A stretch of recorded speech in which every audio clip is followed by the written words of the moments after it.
Assalamualaikum warahmatullahi wabarakatuh. Saya Raden Adun Abdurrahman, Sastra Arab Unpad 2018, ingin menjelaskan tentang Umar bin Khattab. Umar bin Khattab termasuk salah satu dari 4 Khulafaur Rasyidin. Khulafaur Rasyidin sendiri memiliki arti para pemimpin pengganti yang diberi petunjuk oleh Allah. Umar bin Khattab merupakan khalifah kedua setelah Abu Bakar As-Siddiq. Umar bin Khattab memiliki nama asli Umar bin Al-Khattab bin Nufail bin Abdul Uzza bin Riyah bin Abdullah bin Qurt bin Razah bin Adi bin Ka'ab bin Lu'ay bin Ghalib bin Fihr al-Quraisy al-Adi. Dari nasab tersebut, Umar bin Khattab bertemu nasabnya dengan Nabi Muhammad SAW, di mana Ka'ab memiliki anak yaitu Adi. Adi adalah saudara dari Murrah, yaitu kakek Nabi yang ke-8. Ibunya Hantamah binti Hashim bin Al-Mughirah bin Abdullah bin Umar bin Makhzum. Umar bin Khattab lahir pada tahun ke-13 setelah peristiwa Al-Fil. Hal ini merupakan pendapat dari An-Nawawi sebagaimana yang telah dikutip As-Sayyuti dalam Tarikh Al-Khulafa.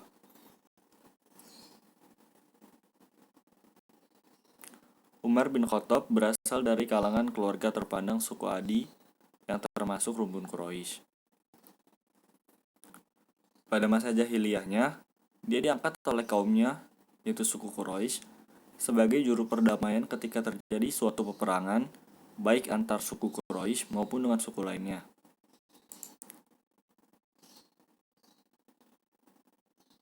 Semasa anak-anak, Umar dibesarkan seperti layaknya anak-anak Quraisy. Ada sisi perbedaan lain, yaitu Umar sempat belajar baca tulis, hal yang jarang sekali terjadi di kalangan mereka. Dari semua suku Quraisy, ketika Nabi Muhammad diutus, hanya 17 orang yang pandai baca dan tulis. Dari situlah Umar dikatakan istimewa dari teman-temannya. Orang-orang Arab masa itu tidak menganggap pandai baca tulis sebagai suatu keistimewaan. Bahkan mereka cenderung menghindarinya dan menghindarkan anak-anaknya dari belajar baca dan tulis.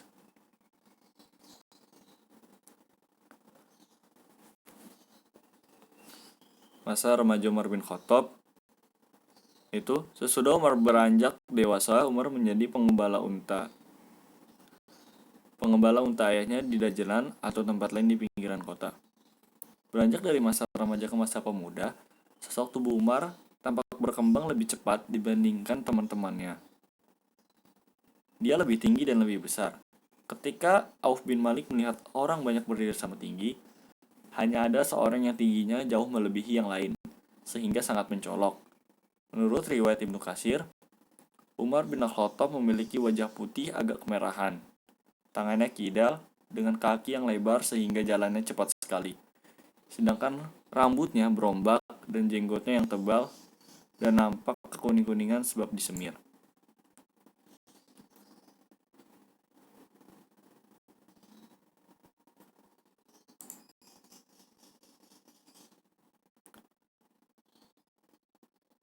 Ketika telah sampai pada usia yang matang, Umar mempunyai keinginan untuk menikah. Kecenderungan banyak kawin ini sudah diwarisi dari masyarakatnya dengan harapan mendapat banyak anak. Dalam hidupnya, ia menikah dengan 9 perempuan yang kemudian memberikan keturunan 12 anak. 8 laki-laki dan 4 perempuan. Umar bin Khattab adalah orang yang adil, penyayang, antusias, cerdas, tegas, dan selalu sedia membela agamanya. Umar adalah orang yang adil karena dia mewarisi jabatan qadhi dari kabilah dan orang tuanya. Dia adalah orang yang paling cerdas dari keluarga Bani Adi. yang termulia yang memegang jabatan sebagai duta kaumnya dan mengurus pengadilan di masa jahiliyah. Umar menjadi adil karena keluarganya dari Bani Adi telah merasakan pahit getirnya kezaliman dari kerabat mereka Bani Abdusyam yang sangat kejam dalam perperangan.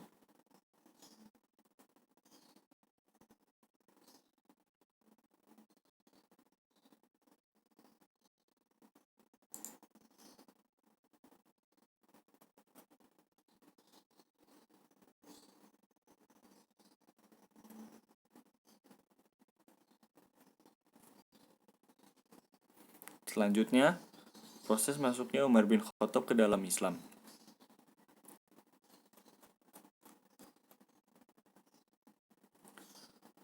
Umar bin Khattab merupakan salah satu as-sabiqunal awalun, itu orang-orang pertama yang masuk Islam. Setelah 40 pria dan 11 wanita pada usia 27 tahun.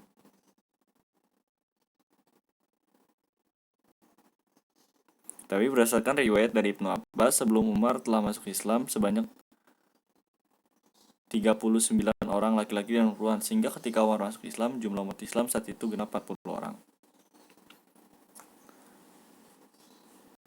Menurut Zahabi bahwa Umar masuk Islam itu pada tahun ke-6 dari kenabian. Menyusupnya Islam ke dalam sanubari Umar bin Khattab terjadi secara bertahap. Sebelumnya sudah nampak dalam diri Umar sifat yang penuh kasih sayang terhadap orang-orang Islam meskipun lahirnya sangat menentang akidah mereka. Hal ini terlihat pada dialog antara dirinya dengan Abdullah binti Abi Hisma. Kemudian disusul oleh doa Nabi SAW kepada Allah untuk keislamannya. Sebagaimana riwayat yang telah ditakhrij At-Tirmizi dari Ibnu Umar di atas, dan dia mensahihkannya. Juga At-Tabrani dari Ibnu Mas'ud dan Anas. Meskipun dalam doa tersebut disebutkan dua orang, yaitu Umar bin Khattab dan Umar bin Hisham. Tetapi Nabi lebih cenderung memilih Umar bin Khattab daripada Umar bin Hisham. Kemudian dalam proses selanjutnya, keislamannya dimulai ketika Umar di suatu malam mengintip Nabi yang sedang di Baitul Haram. Dia menyibakkan kain Ka'bah dan dilihatnya Nabi SAW sedang berdiri melaksanakan sholat. Saat itu beliau membaca surah Al-Haqqah. Umar lalu menyimak bacaan Al-Quran tersebut dan ia merasa takjub dengan susunan bahasanya. Dia berkata dalam hati, "Demi Allah, tentunya ini adalah ucapan seorang penyair seperti yang biasa diucapkan orang-orang Quraisy." Lalu Nabi SAW membaca ayat Al-Haqqah ayat 40-41. Selanjutnya Umar berkata, "Kalau begitu ucapan tukang sihir." Lalu Nabi melanjutkan bacaan Al-Haqqah ayat 42-43. Kemudian Nabi SAW meneruskan bacanya hingga akhir surah, seperti yang diceritakan Umar sendiri. Mulai saat itulah setelah mendengar bacaan Al-Quran Nabi SAW, maka Islam mulai menyusup ke dalam hatinya. Inilah awal mula benih-benih Islam yang sudah merasuk dalam hati Umar bin Khattab. Tapi, kuatnya tradisi jahiliyah dan fanatismenya yang sudah mendarah daging, serta pengagungan terhadap agama leluhur, membuatnya tidak berdaya untuk keluar dari belenggu kesesatan, sehingga ia tetap bersikeras dalam menentang Islam dan tidak peduli dengan perasaan dari hati nuraninya yang merasakan benih-benih Islam mulai memasukinya. Selanjutnya, sikap kerasnya kepada Nabi semakin hari semakin terlihat hingga datang hidayah Allah kepadanya. Hal ini terjadi sewaktu ia membaca suhuf yang ada di tangan adiknya. Saat itu pula ia merasakan kebenaran Islam telah hadir di hatinya, dan kemudian ia sempurnakan dengan menyatakan syahadat di depan Rasulullah dan beserta sahabat-sahabatnya di Dar As-Safa.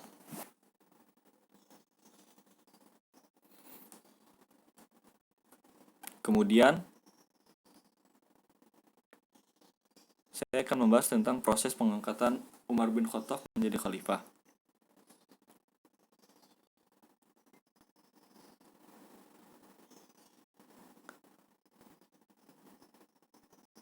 Umar bin Khattab diangkat menjadi khalifah ditunjuk langsung oleh Abu Bakar As-Siddiq. Menurutnya, Hanya Umar bin Khattab yang mampu untuk meneruskan tugas kepemimpinan umat Islam yang waktu itu berada pada saat-saat yang paling menentukan dalam sejarahnya, yang akan mempengaruhi keberadaan Islam dan umatnya yang masih muda usianya, khususnya dengan banyaknya penaklukan-penaklukan umat Islam. Umar adalah seseorang yang berkarisma tinggi dan punya sifat yang adil, amat disegani, terutama terhadap orang yang mengenalnya.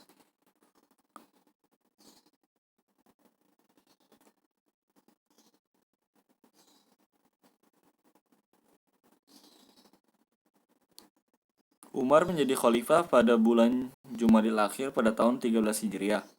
Az-Zuhri berkata, Umar ditunjuk sebagai khalifah pada hari di mana Abu Bakar meninggal, pada hari Selasa, 8 hari sebelum bulan Jumadil Akhir.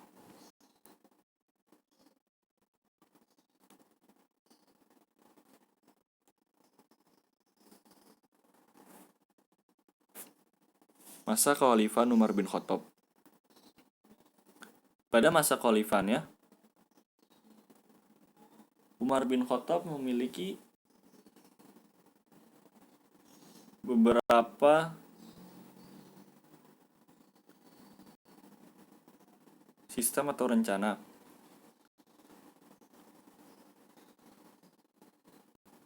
Yang pertama adalah ekspansi wilayah.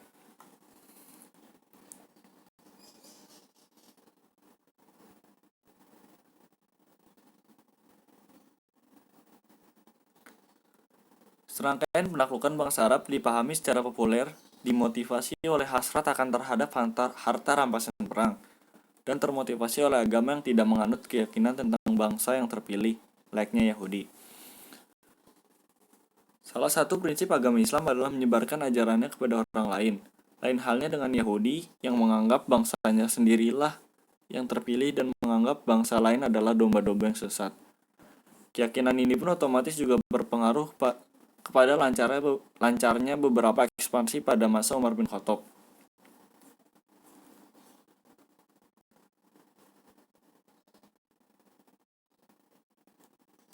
Motivasi apapun yang terlibat di dalam beberapa penaklukan tersebut semuanya merupakan perluasan yang telah terencana dengan baik oleh pemerintahan Umar bin Khattab, meskipun sebagian kecilnya berlangsung secara kebetulan.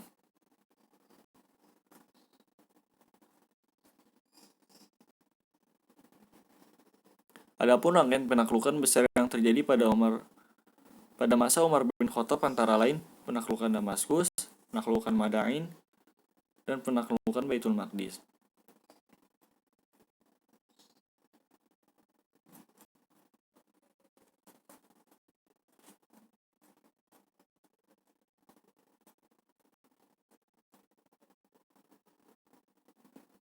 Lalu, dampak-dampak penaklukan Umar bin Khattab. Shibli Numani dalam Umar yang Agung menyatakan bahwa penaklukan daerah-daerah yang sangat luas dan dalam waktu yang cepat tersebut telah menimbulkan persoalan-persoalan baru yang kompleks. Daerah-daerah taklukan seperti Suriah, Irak, Iran, Mesir, dan Palestina adalah wilayah-wilayah yang sebelumnya sudah mempunyai kebudayaan dan peradaban yang tinggi. Di wilayah-wilayah tersebut bahkan sudah terdapat pusat-pusat kajian filsafat. Daerah-daerah taklukan tersebut merupakan wilayah-wilayah peradaban Persia dan Romawi. Pertemuan antara Islam dengan budaya-budaya Persia dan Helenistik tersebut terjadi manakala umat Islam belum memiliki pengetahuan-pengetahuan yang simpatik atau tersusun secara ilmiah. Dengan demikian, pengaruh budaya Persia dan Helenistik masuk mempengaruhi peradaban Islam yang baru tumbuh. Masalah-masalah kemajuan, bentuk, dan sistem pemerintahan mereka dapat diadopsi dan diadaptasikan oleh Khalifah Umar dalam sistem pemerintahannya. Di tiap-tiap daerah ditempatkan gubernur-gubernur sebagai wakil khalifah yang berkedudukan di Madinah. Beberapa sahabat juga dihijrahkan ke kota-kota taklukan baru untuk mengajarkan agama Islam. Adapun masalah-masalah baik berkaitan dengan masalah agama jumlahnya sangat banyak dan lebih rumit. Karena banyaknya masalah tersebut belum ada ketentuan hukumnya.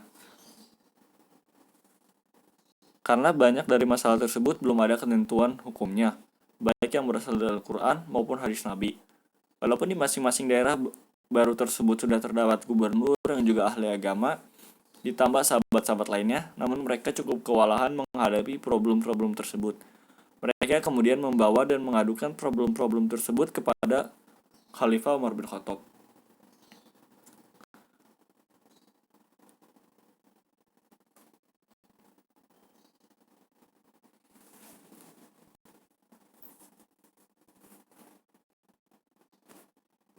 Selanjutnya, ada kebijakan-kebijakan politik dan sosial Khalifah Umar bin Khattab.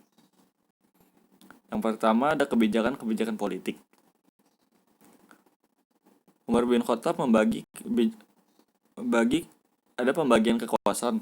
Umar bin Khattab membagi kekuasaan menjadi 3, yaitu kekuasaan legislatif, Majelis Syura, kekuasaan yudikatif, dan eksekutif, itu khalifah itu sendiri.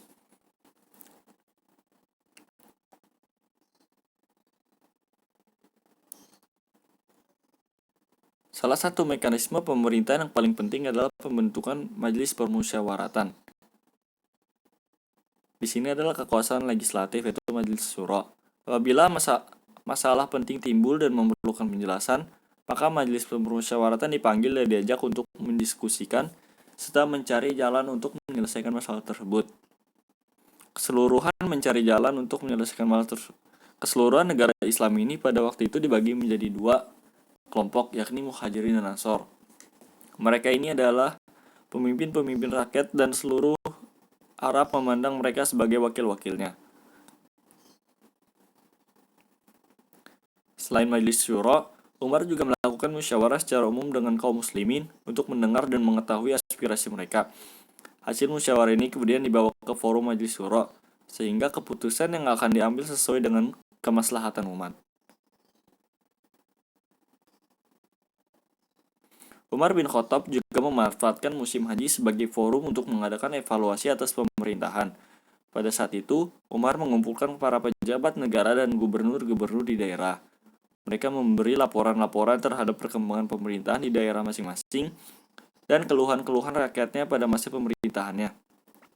Daerah-daerah yang dibagi menjadi 8 provinsi yaitu Madinah, Mekah, Syriah, Jazirah, Kufah, Basrah, Mesir, dan Palestina. Dari uraian tersebut dapat disimpulkan bahwa kekuasaan legislatif Majelis Syura dibentuk sebagai tempat konsultasi dan untuk memecahkan masalah-masalah penting yang dihadapi umat. Hal demikian sesuai dengan perkataan Umar bahwa kekhalifahan adalah tidak sah tanpa konsultasi atau tidak ada khalifah tanpa konsultasi. Dengan demikian dapat dikatakan bahwa Umar merupakan sosok demokrat yang sejati. Selanjutnya ada kekuasaan yudikatif. Umar bin Khattab melakukan perubahan yang mendasar dalam kekuasaan peradilan yang memisahkannya dari eksekutif. Umar bin Khattab mengangkat Zaid bin Sabit sebagai hakim di Madinah. Sedangkan untuk hakim-hakim di daerah, Umar bin Khattab mengangkat Syarih untuk Basrah, Abu Musa al-Asy'ari untuk Kufah, dan Utsman bin Qais bin Abi al-As untuk Mesir. Mereka diberi kewenangan yang luas dan bebas dari intervensi kekuasaan eksekutif. Namun yang perlu digarisbawahi adalah bahwa hakim-hakim baik di pusat maupun di daerah diberi wewenang yang luas untuk menangani masalah-masalah yang berkaitan dengan sengketa harta atau hukum perdata. Sedangkan untuk masalah-masalah tindak pidana seperti qisas atau hudud, Umar sendirilah yang menanganinya. Ketika administrasi telah terselenggara dengan baik, Khalifah memisahkan bidang seluruhnya dari lain-lain jawatan, mendirikan pengadilan-pengadilan, mengangkat kodi-kodi, dan menulis forman tentang prinsip-prinsip prosedur yudisial yang Umar bin Khattab sampaikan kepada Abu Musa al-Asy'ari sebagai gubernur Kufah. Forman itu meliputi prinsip-prinsip fundamental yang harus diperhatikan oleh pengadilan-pengadilan.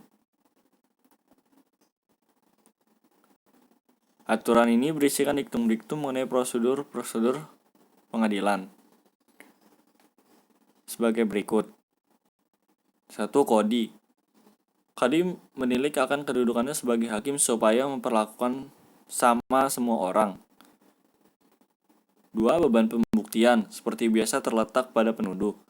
3. Jika tertuduh tidak mempunyai bukti atau saksi, maka hendaknya ia mengangkat sumpah. 4. Pihak-pihak yang berperkara dapat berkompromi dalam semua hal, kecuali kalau kompromi semacam ini berlawanan dengan hukum. 5. Kodi dapat memperbaiki keputusannya sendiri atas kemauannya sendiri. 6. Suatu tanggal supaya ditetapkan untuk pemeriksaan suatu pengaduan. 7. Jika tertuduh tidak hadir pada tanggal yang ditentukan, perkara dapat diputuskan. 8. Setiap orang muslim pantas untuk memberikan bukti kecuali yang secara yudisial telah dihukum atau terbukti menjadi saksi palsu. Selanjutnya ada kekuasaan eksekutif, yaitu khalifah. Kebijaksanaan yang dilakukan Umar bin Khattab sebagai kepala negara adalah mengembangkan daerah kekuasaan Islam, pembenahan birokrasi pemerintah, peningkatan kesejahteraan rakyat, pembentukan tata negara reguler yang digaji oleh negara, senantiasa memperhatikan kemaslahatan rakyat dan melindungi hak-haknya. Umar juga menanamkan semangat demokrasi baik di kalangan rakyat maupun para pejabat negara. Dari uraian di atas dapat disimpulkan bahwa tugas utama kepala negara Umar bin Khattab menjalankan roda pemerintahan supaya tercipta kesejahteraan rakyat, terciptanya keadilan, melindungi hak-hak rakyatnya, sehingga dapat dikatakan bahwa masa pemerintahan Umar bin Khattab adalah suatu masa di puncak kejayaan negara Madinah. Pada masa pemerintahan Umar bin Khattab, organisasi negara mulai berkembang sesuai kebutuhan umat Islam pada saat itu. Hal demikian dilakukan Umar bin Khattab untuk meningkatkan kesejahteraan umat Islam.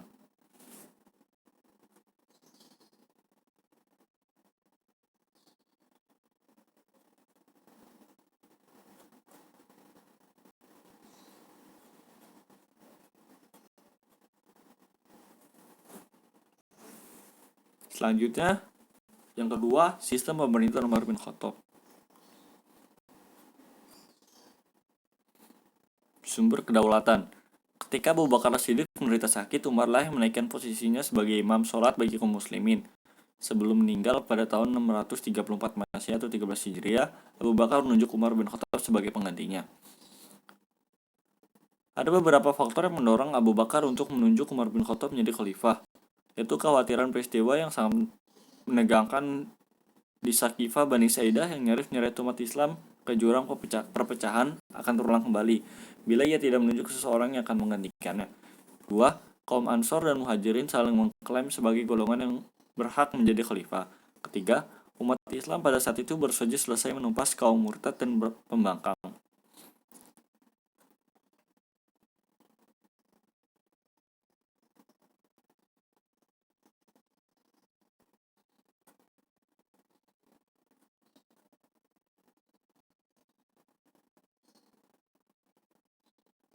Setelah dilantik menjadi kepala negara, Umar segera melaksanakan tugas-tugas kenegaraan.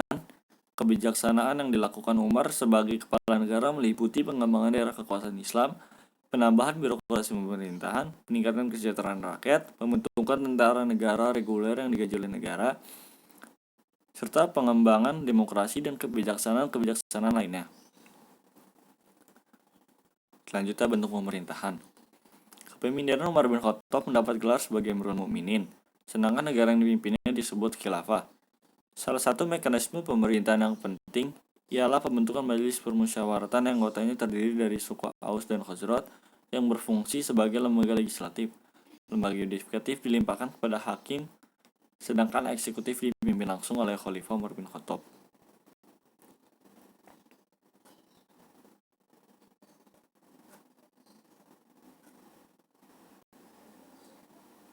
Lalu ketiga ada pemenataan birokrasi pemerintahan.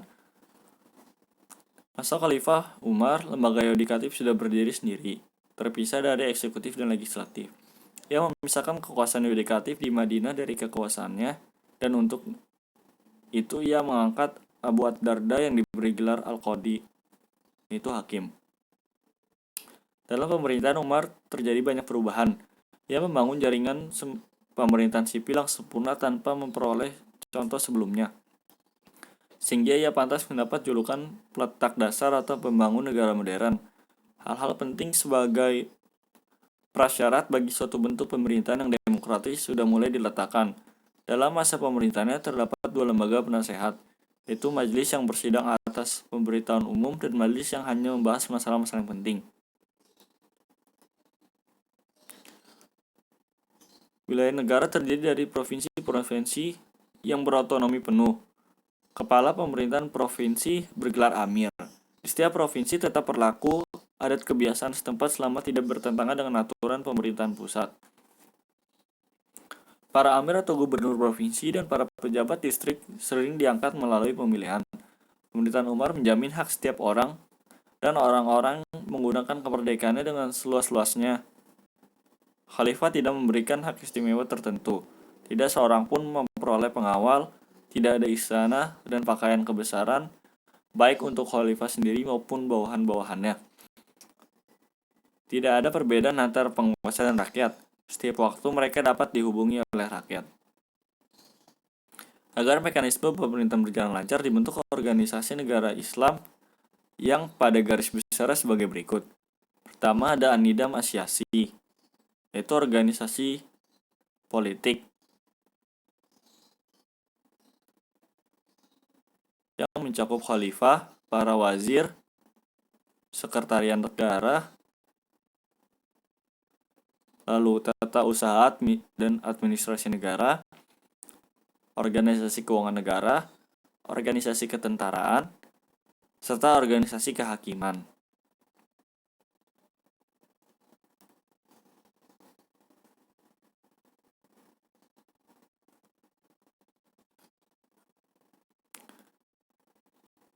Selanjutnya ada struktur pemerintahan Umar bin Khattab.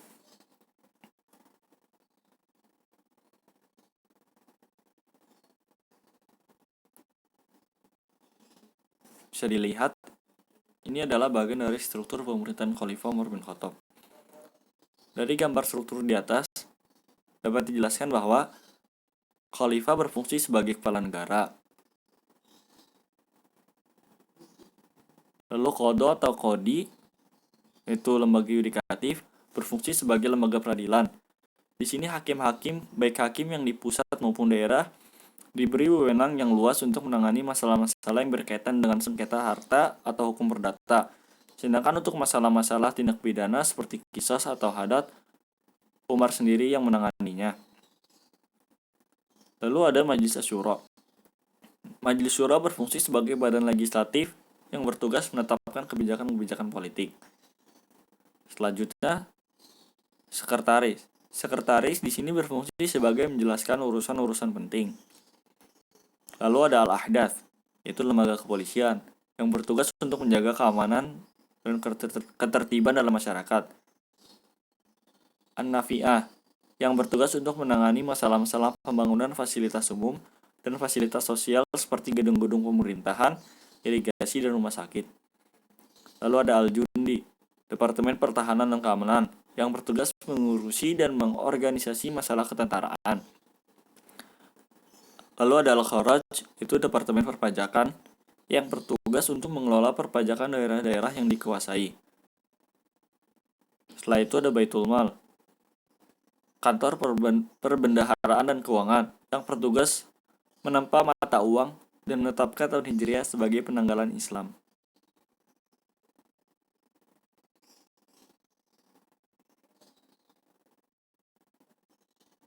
Dari keterangan di atas, kita dapat menyimpulkan bahwa Umar bin Khattab telah membagi kekuasaan secara terpisah, yaitu kekuasaan legislatif, yudikatif, dan eksekutif. Kebijakan ini menunjukkan bahwa Umar memang seorang negarawan dan administrator yang bijak. Dengan adanya pemisahan kekuasaan tersebut, sehingga pemerintah dapat berjalan dengan baik dan membawa kepada kemaslahatan umat Islam. Lalu ada kebijakan-kebijakan sosial yang dilakukan pada masa pemerintahan Umar bin Khattab. Pertama ada pemberlakuan ijtihad. Pada saat agama Islam telah meluas hingga ke Syam, Mesir, dan Persia, agama Islam banyak menjumpai kebudayaan baru yang hidup di negeri-negeri itu, sehingga timbullah berbagai macam kesulitan dan masalah-masalah yang belum pernah ditemui oleh kaum muslimin. Umar mengadakan ijtihad dalam bidang fikih, politik, ekonomi, dan sosial dengan pengaruh yang begitu besar dalam masyarakat Islam dan masyarakat Arab, baik yang tinggal di Semenanjung atau yang kemudian bermukim di negeri-negeri yang sudah dibebaskan. Pada masanya, ijtihad ini ialah yang menyelamatkan kehidupan sosial dari kemunduran. Dialah yang telah menjaga kehormatan jiwa Islam dalam hati kaum muslimin dimanapun mereka berada. Jasa Umar dalam hal ini besar sekali, ditambah dengan sifat adilnya dalam menjalankan hukum serta kemampuannya yang begitu perkasa dan cekatan memikul segala beban. Dengan nalurinya, ia sudah dapat menangkap bahwa ketika jiwa manusia sudah mulai membumbung tinggi, manusia akan selalu terancam oleh dorongan nafsu yang cenderung hendak mencapai tingkat yang sesuai dengan watak dan bawaannya. Seperti pesawat terbang yang membumbung tinggi di udara, ia akan selalu menanggung resiko jatuh sesuai dengan hukum gravitasi daya tarik bumi, yaitu bila mana tenaganya di angkasa sudah mulai berkurang. Kalau Amirul Mukminin tidak mencurahkan perhatiannya untuk mengatasi segala penyebab kelemahan itu dalam dirinya terlebih dahulu untuk dijadikan teladan bagi yang lain. Kemudian untuk mengatasi sebab-sebab kelemahan itu dalam diri semua orang karena dikhawatirkan prinsip-prinsip yang telah mengantarkan mereka kepada keagungan dan kekuatan itu akan menyimpang dari tujuan dan akan dikalahkan oleh kodrat dan nafsu keduniawian. Niscaya orang akan kembali kepada cara-cara lama yang diterjemahkan ke dalam pola baru yang dikira itulah yang sesuai dengan prinsip-prinsip dan ajaran Islam. Sudah kita lihat betapa kerasnya Umar terhadap dirinya, supaya ia dapat merasakan sendiri beban perasaan yang ditanggung oleh seseorang muslim yang paling miskin dan paling lemah, sehingga pada suatu saat sahabat-sahabatnya merasa sangat prihatin melihatnya. Tindakannya yang begitu keras terhadap dirinya itu telah membuatnya bebas untuk bersikap keras terhadap setiap orang yang dilihatnya menyalahi dasar keadilan dan ketakwaan, atau menyimpang dari cara hidup bersih dan perangai yang sebenarnya. Dengan demikian, ia dapat membuat perhitungan dengan semua pejabatnya dengan cara yang sangat ketat, mempecat mereka yang dilihatnya tidak lurus, dengan tetap menjaga kewibawaan dan kewenangan mereka yang berkelakuan baik. Dalam beberapa ketentuan hukum, ia terus berijtihad dengan sungguh-sungguh, yang pada masa Abu Bakar dan masa Rasulullah tak pernah dilakukan. Ia membuat peraturan dalam soal ekonomi dan sosial yang begitu keras, yang menurutnya perhitungannya kebersihan dan kemudian prinsip-prinsip agama yang benar akan tetap terjamin. Teladan dan kebijakan Umar dalam bidang sosial yang ditanamkan ke dalam hati orang-orang Arab dari segi keberanian dan strategi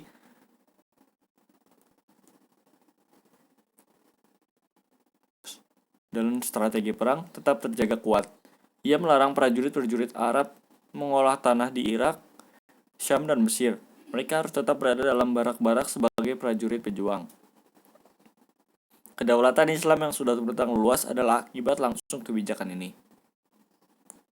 Ijtihad Umar ini telah membangkitkan kesadaran mental bagi orang Arab dalam bidang-bidang yang belum pernah mereka masuki.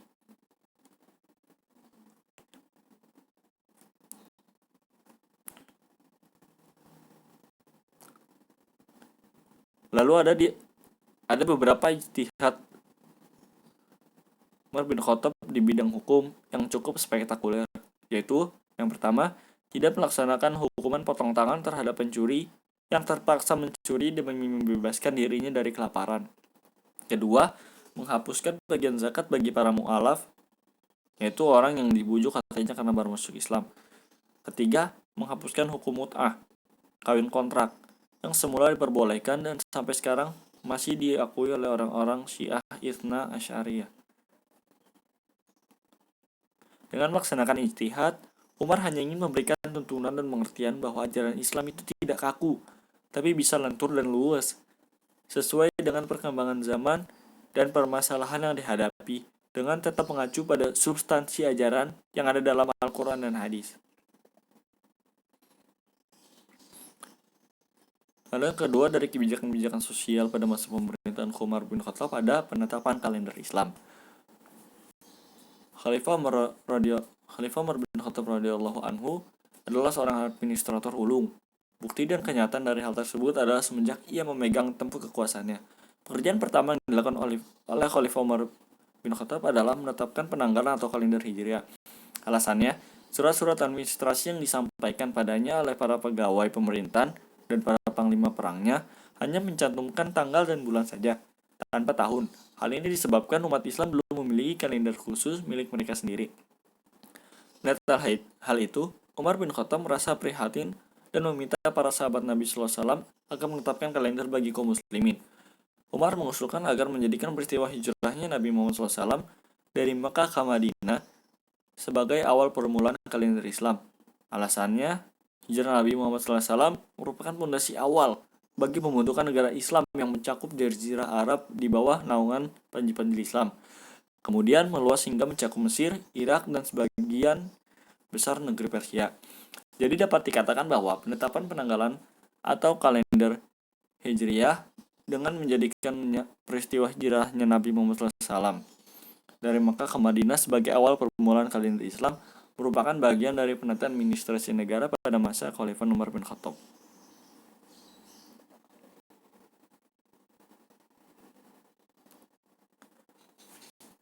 Selanjutnya,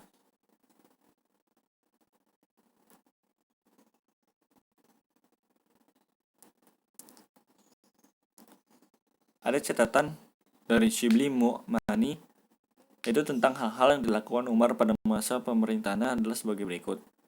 Pertama, penentuan era Hijriah yang berlanjut hingga sekarang. Kedua, penerimaan gelar Amirul Mukminin. Ketiga, organisasi jawatan perang. 4.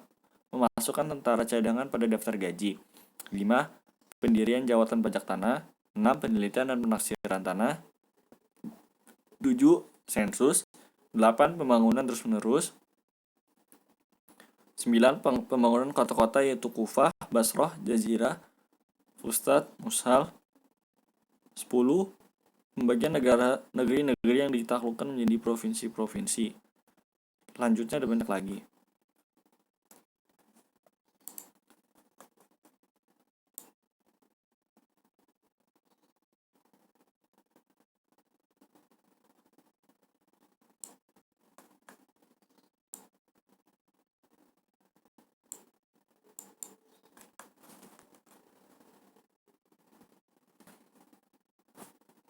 Selanjutnya berakhirnya masa khalifah.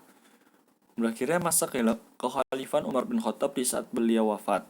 Mengenai peristiwa wafatnya Umar bin Khattab dan penyebabnya dapat diteliti dari riwayat hadis Al-Bukhari dari sahabat Amr bin Maimun. Dalam peristiwa itu, sejarah menunjukkan bahwa kewafatan Umar bin Khattab adalah akibat tikaman virus yang juga dikenal sebagai Abu Lu'lu'ah, yaitu budak Al-Mughirah bin Syu'bah. Umar ditikam dengan pisau yang beracun dan tikaman tersebut menyebabkan isi perut Khalifah Umar bin Khattab terburai. Menurut Muhammad bin Umar Al-Waqidi, bahwa Umar bin Khattab telah dibunuh pada hari Rabu bersamaan dengan tanggal 26 Zulhijjah tahun 23 Hijriah atau 644 Masehi, dan ia dikebumikan pada pagi Ahad tanggal 1 Muharram tahun 24 Hijriah atau 644 Masehi. Setelah memerintah selama 10 tahun 5 bulan 21 malam atau 21 hari.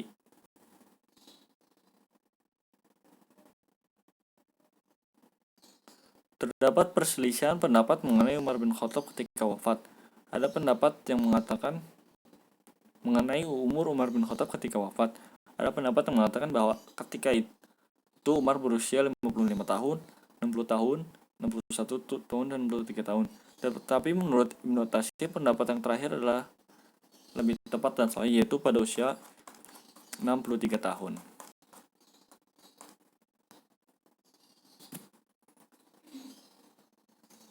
Baik, begitulah pembahasan tentang Umar bin Khattab, khalifah yang kedua setelah Abu Bakar As-Siddiq.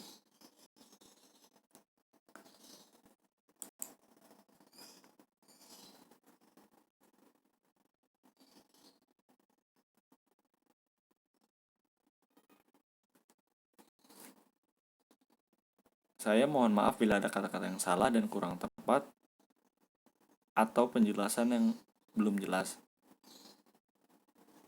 Karena kebenaran itu datangnya dari Allah dan kesalahan berasal dari diri saya sendiri. Sekian dan terima kasih. Wassalamualaikum warahmatullahi wabarakatuh.